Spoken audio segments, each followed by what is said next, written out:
Hello everyone, कैसे आप सभी लोग। आशा करते हो सब लोग बहुत अच्छे हैं। तो आज हम बात करने वाले हैं आरजेएस मेंस रिजल्ट्स के बारे में, जिसकी जो रिट लगी है वह सुप्रीम कोर्ट ऑफ इंडिया में लगी है। अब यहाँ इस रिट के ऊपर अपडेट क्या है, इस रिट के जो मेन ग्राउंड्स है वह क्या है। देखिए, बहुत सारी चीजें सामने आ रही है, थोड़ा थोड़ा कुछ सबके सामने आ रहा है कि ऐसा हुआ है, ऐसा हुआ है।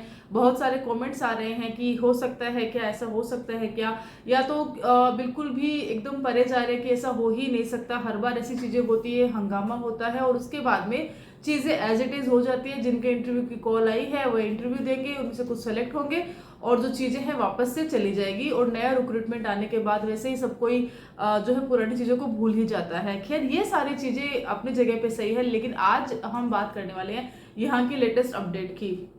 मेन ग्राउंड्स जो है काफ़ी मैंने यहाँ के ग्राउंड्स पढ़े हैं, स्ट्रॉन्ग ग्राउंड्स है। ऐसा नहीं है कि सिंपली चीज़ें हैं। कुछ क्वेश्चंस भी यहाँ पे जो है अलग से आए हैं, जो कि वाकई में एक सोचने वाले क्वेश्चन है कि सच में अगर ऐसा होता है तो क्या आने वाले जुडिशरी में इसका फर्क पड़ेगा कि नहीं पड़ेगा।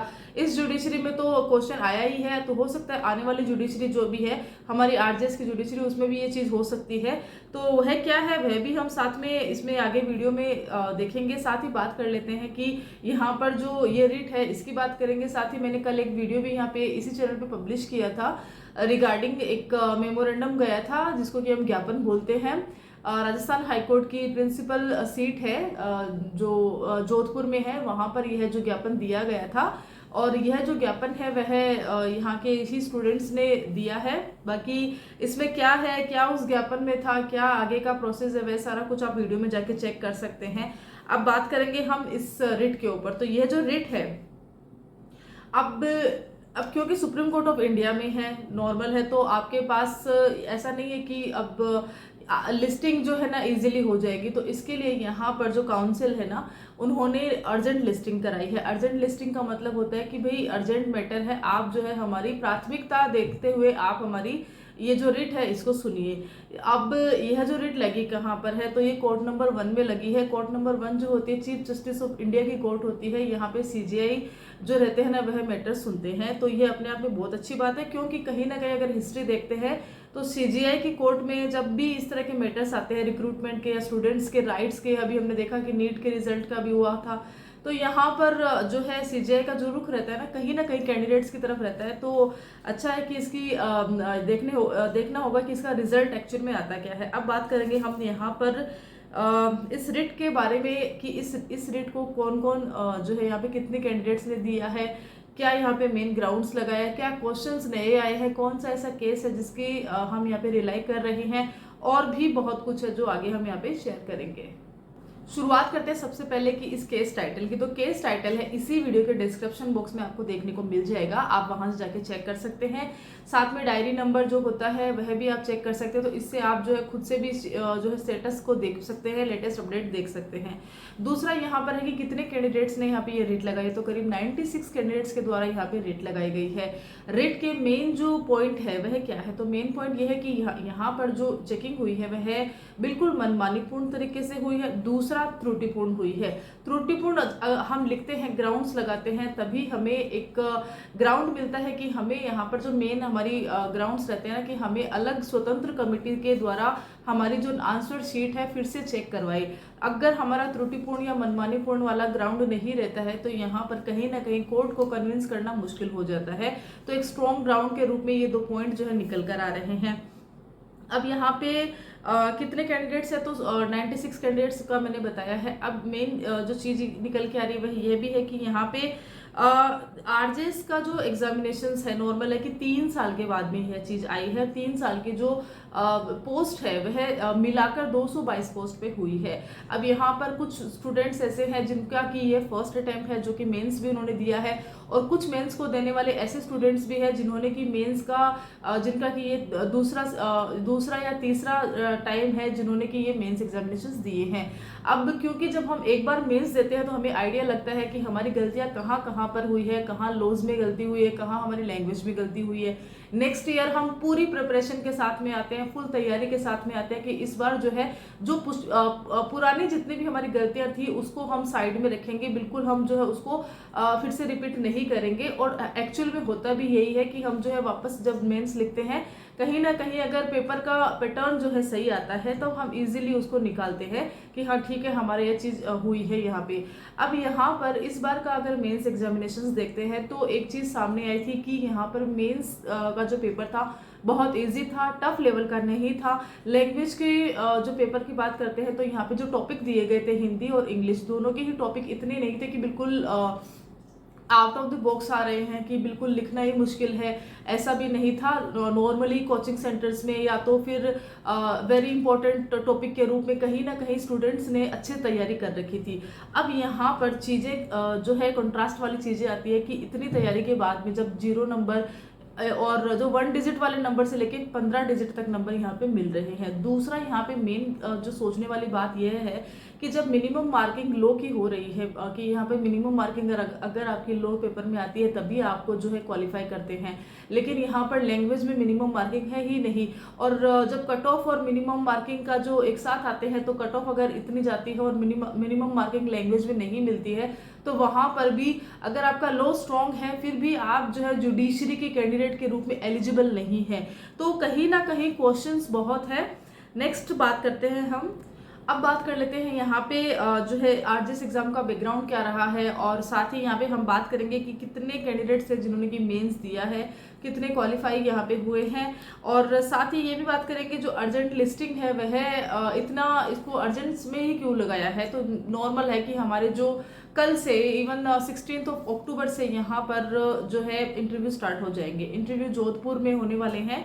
इंटरव्यू के रिगार्डिंग ने अलग से वीडियो बनाया हुआ है किस तरह से यहाँ के इंटरव्यू का पैटर्न रहता है, आप वहाँ पे जाके चेक कर सकते हैं इसी चैनल पे। मेनली आपको इस चैनल पे अगर आप विजिट करते हैं तो आपको यहाँ पे बहुत सारे इस तरह की जुडिशरी के रिगार्डिंग जुडिशरी के रिगार्डिंग काफ़ी सारी आपको अपडेट्स मिलती रहती है, तो आप इस चैनल को विजिट जरूर करना। दूसरा है कि क्लेम है कि जो 0 से 15 तो हाईएस्ट है, तो अगर आज जब कैंडिडेट्स जो है इंटरव्यू के लिए बैठे हैं वहाँ पे तब उनकी मार्किंग कैसे हुई है, उनकी मार्किंग क्या हुई है, क्या वाकई में जो क्योंकि अभी जो जितने भी अगर 638 को हम साइड में कर देते हैं जो कि इंटरव्यू के लिए सिलेक्टेड है, उसके अलावा जो जितने बच्चे दिए थे ना मार्क्स, तो वहाँ पर सब बच्चों का एक मार्क्स जो लेकर आते हैं ना, तो वहाँ पे मैक्स टू मैक्स अगर 0 से 15 का यहाँ पे एक स्कोर बन रहा है। तो यह भी देखना होगा कि क्या इन्हीं बच्चों का 0 से 15 का है, या तो फिर जब उनकी कॉपी सामने आएगी तो क्या उनका भी इसी तरह से लैंग्वेज में रहता है या नहीं रहता है, ये भी देखने वाली बात होती है। खैर बैकग्राउंड की बात करते हैं तो राजस्थान जुडिशियल सर्विसेज रूल्स 2010 के अंतर्गत यहाँ पे आरजेएस कंडक्ट करवाई जाती है। इसकी कंडक्टिंग बॉडी पहले बहुत साल पहले आरपीएससी हुआ करती थी, लेकिन बाद में जब है राजस्थान हाईकोर्ट खुद से ही यहाँ पर ये एग्जामिनेशंस करवा रही है। अब बात कर लेते हैं इसके स्टेजेस की, तो 3 स्टेजेस में हो रही है ये examination, pre, mains and interview. Pre यहाँ पर आपको कट ऑफ रीच करना होता है, बाकी क्वालिफाई मार्क्स रहता है। ऐसा नहीं कि यहाँ पे आप 90 नंबर लेकर आ गए हैं तो आपके 90 नंबर मेंस में जुड़ जाएंगे, ऐसा भी नहीं है, सिर्फ क्वालिफाई करना रहता है। मेंस में आने के बाद में आपको यहाँ पे लो और लैंग्वेज और साथ ही इंटरव्यू लेवल तक आप जाते हो तो यहाँ पर आपका जो देवनागरी लिपि रहती है ना, तो यहाँ पे राजस्थान का जीके ये सब थोड़ा बहुत ये भी यहाँ पे इंक्लूड हो ही जाता है। मेंस में यहाँ पर एक कंडीशन रहती है कि आपको मिनिमम मार्किंग के साथ लो कंप्लीट करना रहता है, बाकी लैंग्वेज जो है नॉर्मली आप कट ऑफ तक आ जाए इतना ही रहता है, तो आप जो है इजीली यहाँ का मेंस भी निकाल लेते हैं। एक चीज जो है ये है कि Gujarat judiciary, Rajasthan judiciary, MP judiciary, इन सब जुडिशरी के लिए मेनली यही बोला जाता है कि यहाँ की जो जुडिशरी रहती है इजी रहती है, बढ़िया से यहाँ के एग्जामिनेशंस होते हैं, यहाँ की चेकिंग भी अच्छी होती है, मार्किंग भी अच्छी होती है। लेकिन अब से शायद आरजेएस 2024 के बाद से ये जो चीज़ है बिल्कुल इसमें बदलाव आने वाला है कि यहाँ की जुडिशरी इजी रहती है। एक्चुअली में इजी पेपर आता है लेकिन इसकी रिजल्ट जो है ना इतने ईजी आते नहीं है। खैर अब बात कर लेते हैं हम यहाँ पर ग्राउंड्स के बारे में। तो ग्राउंड्स क्या क्या है, जैसे कि 2 ग्राउंड्स मैंने स्टार्टिंग में वीडियो के बता दिए हैं, उसके अलावा यहाँ पे बताया गया है कि विसंगति हुई है, किस में हुई है, यहाँ की चेकिंग में हुई है। तो यहाँ पर जो जस्टिस जो ऑनरेबल जस्टिस है चीफ जस्टिस ऑफ इंडिया, उनके सामने जब रिट फाइल हुई है तब इस रिट के अंतर्गत मेन ग्राउंड्स में यह भी लिखा है कि यहाँ पर जो विसंगतियाँ हुई है, त्रुटिपूर्ण मनमानीपूर्ण यहाँ पर चेकिंग हुई है, कहीं ना कहीं यहाँ पर यह जो चीज़ है राजस्थान जुडिशरी की इंटीग्रिटी को भी चैलेंज कर रही है कि कहीं ना कहीं ये जो चीज़ है वह सही नहीं है। दूसरा यह रहता है कि अब क्योंकि यहाँ पर जब हम रीचेकिंग की, पुनर्मूल्यांकन की, रिव्यू की बात करते हैं तो क्या वही अथॉरिटी जिसने कि अभी चेक किया है वही अथॉरिटी वापस से रिव्यू करेगी? नहीं, यहाँ पर बिल्कुल इंडिपेंडेंट अथॉरिटी की मांग करी है कि बिल्कुल स्वतंत्र होनी चाहिए। जिसने हमारी पहले कॉपीज चेक करी थी उनको नहीं करवानी है। इसके लिए उन्होंने यहाँ पर एक केस भी रिलाई किया है। वह केस कौन सा है? मेनली प्रेरणा वर्मा का वह केस है। मैं डिस्क्रिप्शन बॉक्स में उसकी डिटेल डाल दूंगी, आप जाके उस केस को देखना, पढ़ना, आपको समझ में आ जाएगा कि एक्चुअली में क्या हुआ था उस केस के अंतर्गत। अब उस केस में अंतर्गत यहाँ पर एक सिंपली चीज मैं बता देना चाहती हूँ कि सिमिलर जो चीजें हैं कि आर्बिट्रेरी जो ग्राउंड्स थे उसके आधार पर यहाँ पर वहाँ जो कोर्ट है, कोर्ट ने उनको भी ये रिलीफ दिया, कैंडिडेट्स को रिलीफ दिया कि यहाँ उनकी कॉपीज को रीचेकिंग का मौका मिला, पुनर्मूल्यांकन का मौका मिला। मीन्स और किसके थ्रू मिला कि जो जुडिशरी की कॉपीज पहले जिन भी डिपार्टमेंट ने चेक करी थी उस डिपार्टमेंट से अलग अथॉरिटी ने यहाँ पर पुनर्मूल्यांकन किया था। अब जब पुनर्मूल्यांकन वापस होता है तो नॉर्मल सी बात है ना कि आपके 0 से 15 वाले मार्क्स, अगर आपके 4 मार्क्स आ रहे हैं तो पुनर्मूल्यांकन कोई और अथॉरिटी करती है तो वह अपने तरीके से चेक करती है। मार्किंग भी आपकी आगे जाती है, ऐसा नहीं कि मार्किंग लो हो जाती है, मार्किंग भी आपकी आगे जाती है। तो यहाँ पर इस केस को रिलाई जो है अपने प्रेजेंट केस के अंतर्गत किया गया है। अब यहाँ से एक मेन इंपॉर्टेंट क्वेश्चन निकल के आ रहा है। क्या आ रहा है कि एक तो चीज़ है कि यहाँ पे इतना हल्ला किस बात का हो रहा है कि मार्किंग कम आई है, आपका जो है इंटरव्यू में सिलेक्शन नहीं हुआ है, आपके पास अगर आप अभी आप जो है फेल स्टेटस दिखा रहा है तो आप जो है यहाँ पे रेट लेकर आ रहे हैं और ये सारी चीज़ें आप जुडिशरी के खिलाफ ये जो है रेट लगा रहे हैं। तो आपके पास कौन सा ऐसा आधार है जो कि मेन आधार है? आप आधार तो नॉर्मल है लगाओगे, लेकिन ऐसा क्या है कि आपको वहां पे जो है कोर्ट सुने, राइट? आपकी जो चीजें हैं वह डिसमिस भी कर दी जाएगी ये कहते हुए कि भाई और आपको लिबर्टी भी नहीं मिलेगी, ठीक है। तो यहाँ पर विसंगति हुई है किसमें कि यहाँ पर ग्राउंड्स में ये भी है कि भाई आपका जो एग्जामिनेशंस होता है उसके बाद में जब रिजल्ट्स आते हैं 1 अक्टूबर को रिजल्ट आते हैं, 1 अक्टूबर जो रहता है फिक्स 1 महीने बाद, जैसे एग्जाम खत्म होते हैं उसके 1 महीने बाद रिजल्ट आ रहे हैं, 4 दिन बाद जो है मार्किंग आ रही है। मार्किंग जो है ऐसी मार्किंग आ रही है स्पेशली लैंग्वेज में आ रही है। दूसरा क्या रहता है यहाँ पे कि अब 50 नंबर में से यहाँ पर मार्किंग आ रही है 0, 50 में से 2, 50 में से ऐसे मार्किंग आ रही है।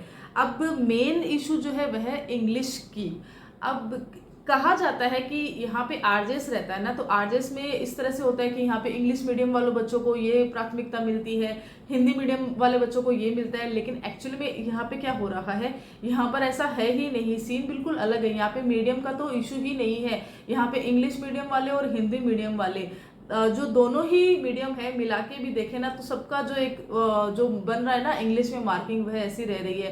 तो एक बार को देखा जाए कि हिंदी मीडियम वाला बच्चा है वह भी 5-7 नंबर लाता है तो समझ में आता है कि चलो ठीक है हिंदी मीडियम का है, कहीं ना कहीं ये चीज़ क्लेम कर दी जाती है। लेकिन अगर इंग्लिश मीडियम का बच्चा है जिसने कि पूरे 5 साल तक जो है अपना पूरे सेमेस्टर इंग्लिश में ही निकाले हैं, जिसने इतने टेस्ट दिए हैं, तैयारी करी है, कोचिंग करी है, वह बच्चा अगर 5 नंबर लाएगा वो भी इंग्लिश के ऐसे में तैयारी के बाद में, तो यहाँ पर सवाल उठते हैं। तो इस सवाल के लिए उन्होंने क्या कहा है कि जो मिनिमम मार्किंग होती है हमारे लॉ के अंतर्गत, तो क्यों ना यह जो मिनिमम मार्किंग है वह ऐसे के अंतर्गत भी होनी चाहिए, लैंग्वेज के अंतर्गत भी होनी चाहिए। क्यों?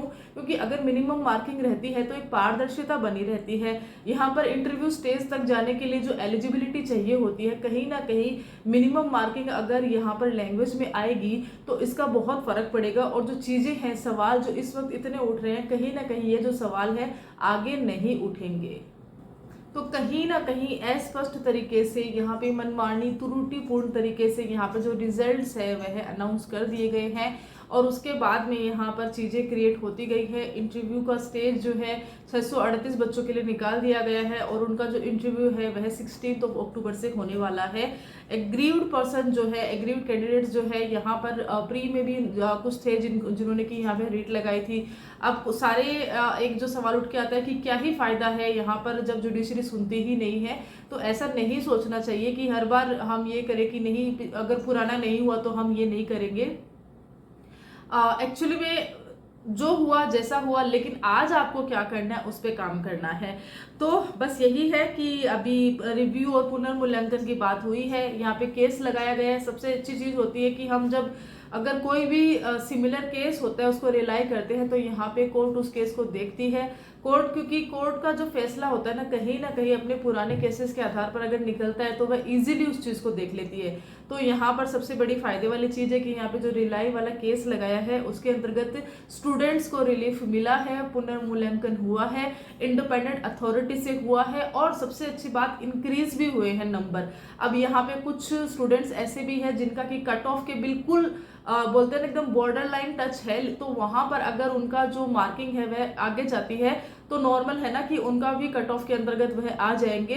तो यहाँ पर चीजें बहुत सारी चेंज होने वाली है। लेटेस्ट अपडेट के लिए आपको करना क्या है, आपको चैनल सब्सक्राइब करके रखना है। जैसे ही कोई लेटेस्ट अपडेट आती है यहाँ पर मैं सबसे पहले आपके पास जो है या तो मेरी कम्युनिटी पोस्ट में मैं उसके बारे में सूचित कर दूंगी, और एज सुन एज पॉसिबल मैं यहाँ पे वीडियो भी पब्लिश कर दूंगी। तो ये था सुप्रीम कोर्ट ऑफ इंडिया में गई रिट के बारे में अपडेट। इसके आगे इसमें क्या अपडेट आती है वह भी मैं जल्द ही शेयर करने वाली हूँ। Thank you so much for watching till then, नमस्कार।